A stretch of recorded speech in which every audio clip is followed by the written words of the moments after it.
right, we are back. We're back. Hey, so you want to buy a house?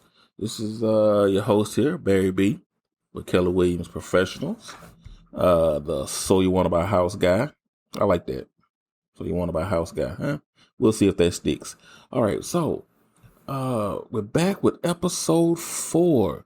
All right, so we kind of started out talking about just the planning of getting your new home.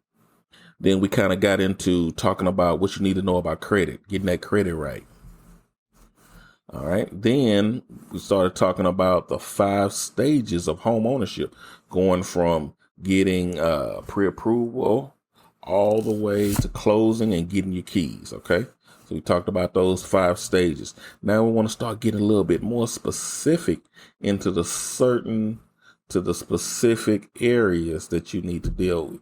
You need to be addressing. Okay. All right. So episode 4 is getting that pre-approval, getting pre-approved for a loan. All right. Getting pre-approved for a loan. All right. So pre-approval is basically the bank determining how much money they can borrow you to buy a new house. That's basically what it is. It's a process that they're going to use to determine how much money they want to borrow. And you want to get that pre-approval, okay? Right now, the inventory is low. Now, it's not a lot of homes for sale. You're getting a lot of multiple bids on homes. And most of your sellers nowadays, they're going to want you to come in with a pre-approval letter. Okay. They want you to come in with a letter stating this bank is behind you and they have pre-approved you. Now, understand that pre-approved you for that home loan before you make an offer. Because when you make an offer for a home, that's one of the things they're going to ask you for is that pre-approval letter from the bank, from your lender. Okay. So that mortgage pre-approval, that basically tells them how much money they're going to borrow, they're going to loan you. All right. And with pre-approval, lenders look at your income, your asset, credit scores, to determine if you would qualify, if you would be approved for a loan. So we're going to kind of get into all of those things. One thing that you don't want to do is start looking for homes that may not be in the price range or the price point that you can afford. You know, you don't want to go looking at $500,000 homes and the bank says we're going to loan you $300,000. You're going to get your hopes dashed. So we don't want to do that. And the good thing about this, not only does it give you leverage with the seller, but it also lets you know this is the area I should be looking at. Okay. This is the area I should be looking at. All right. So, like I said, the process of determining how much loan they will approve you for. Okay. Now, understand it's pre-approval. You get the full approval once you find a home and they get the contract and they start working on that. Okay. So the pre-approval doesn't mean you're guaranteed to get the loan. Okay. All right. So some of the things that you're going to need to get pre-approved, you need to write this down, share this with your friends. You're going to need this. 99.9% of all mortgage companies are going to want this information. Start getting it together now. All right. How about proof of income, proof of assets, good credit, employment verification, and then there's other documentation. So we're going to kind of get into those different things. Okay. First, proof of income. All right. So most of your mortgage companies are going to want pay stubs.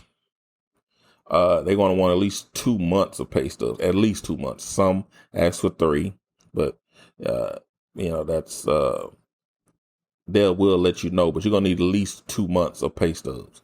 They want to know how much you're making. They want to know the consistency. They want to make sure that you can be able to pay that mortgage note. They're also going to want the W-2s statements for the past 2 years. So this is, like I said, this is information you can start gathering. So if you don't have it or you can't find it, start looking for it. I think most companies you can that you work for, you can go back to them and say, "Can I get that copy of that my W-2 from a couple of years ago?" All right, and so W-2s and also your 1040s, your tax returns for the last 2 years. They're going to need all of this information. Now, also, what they're going to need, like I said, with your pay stubs, if you got any overtime, any bonuses or commissions, and then there's other income like rental income.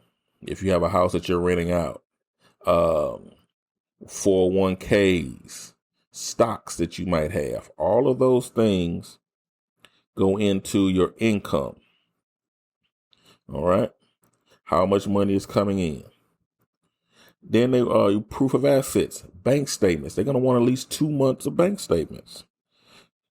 Also, if you own real estate, stocks, IRAs, any other income that comes in.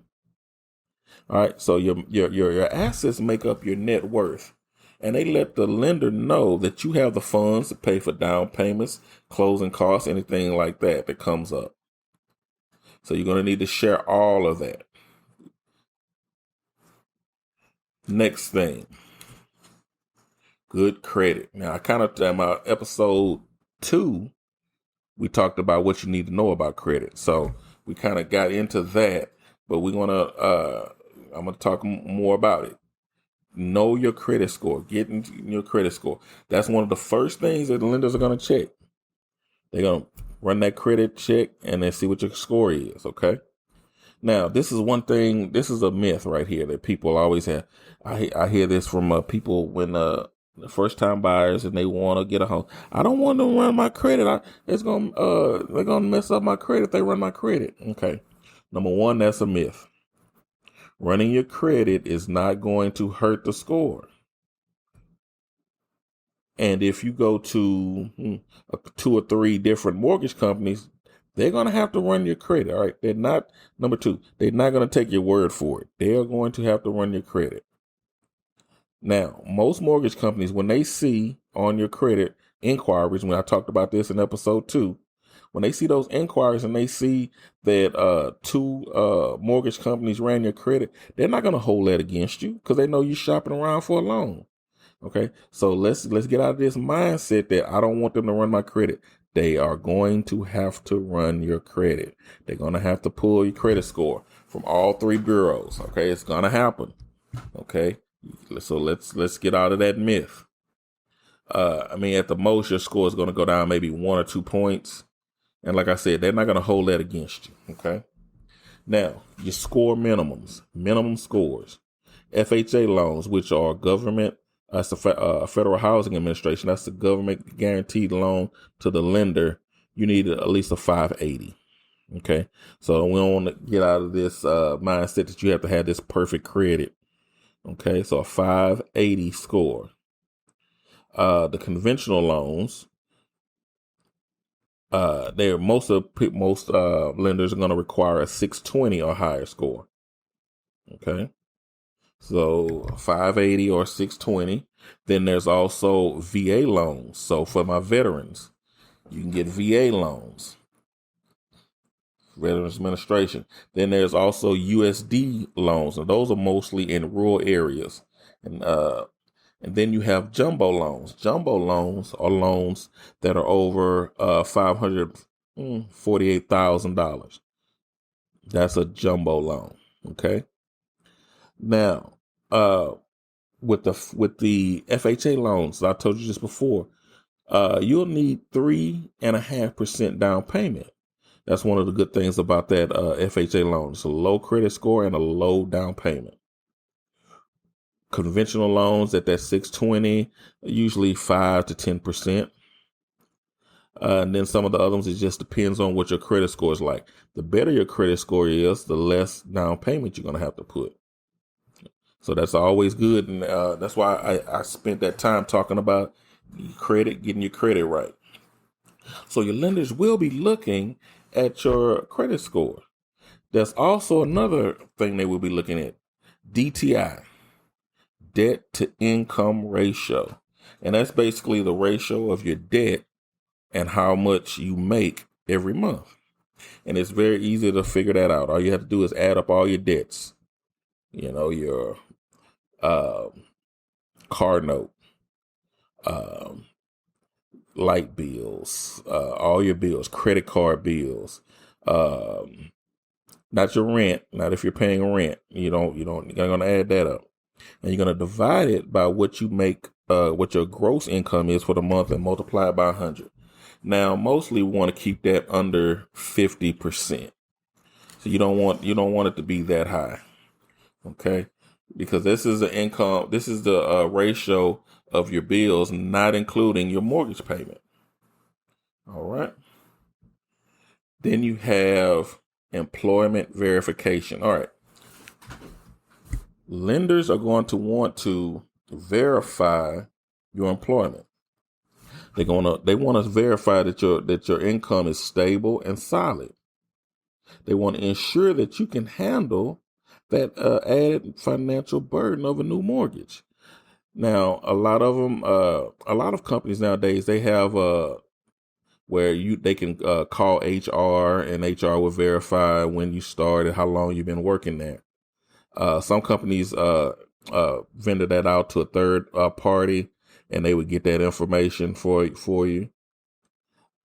And some mortgage companies have to call and get a verbal verification. So you want to make sure that you have that, and you'll be able to do that. Now, for self-employed people, well, that's going to be, you're self-employed. They can't call and verify, but things that you will need additional documents.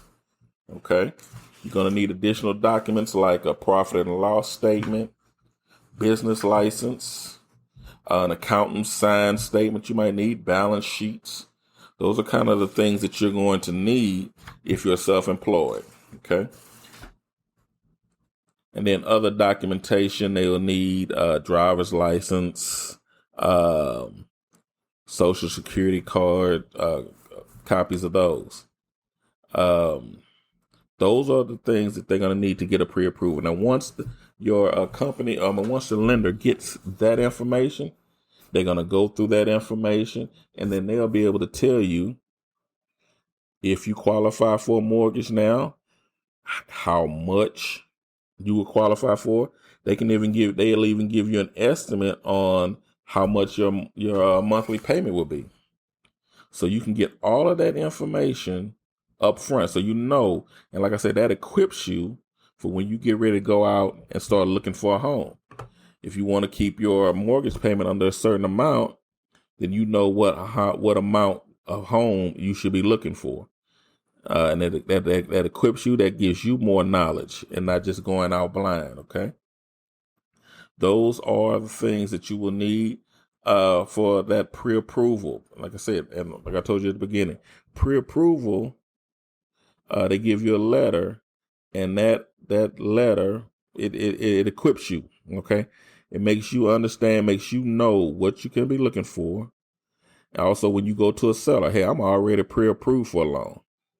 Now, once again, remember, pre-approval doesn't mean it's not a guarantee now.